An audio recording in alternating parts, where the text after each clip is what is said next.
মোরগ তো আমার ফাঁকি দিয়ে চলে যেতেছে, ধরতেই পারতেছি না। কেমন মদ্য তুই, এতক্ষণে একটা মোরগ ধরতে পারলি না? তোর দাঁতাজন হলে এতক্ষণে 10টা মোরগ ধরে থাকতো, বুঝছাস? আমার তো ডর লাগতেছে।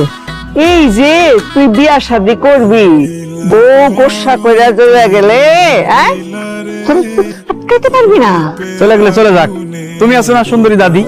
আজি এইসব ইয়ার কি বাদ দিয়ে এখন জলদি মোরগ ধর। কি রে রিয়া, তুই এরকম হাসতেছিস কেন? কাণ্ড দেখে সামান্য একটা মোরগ তুমি ধরতে পারতেছো না, কখন ধরে ফেলতে আমি চিজি। ও খুব ইজি মুরগি ধরা, তাই না? ঠিক আছে, এত যখন ইজি পারলে একটা মুরগি ধরে দেখা। ঠিক আছে, আমি তোমাকে ধরে দেখাচ্ছি কিভাবে মুরগি ধরতে হয়।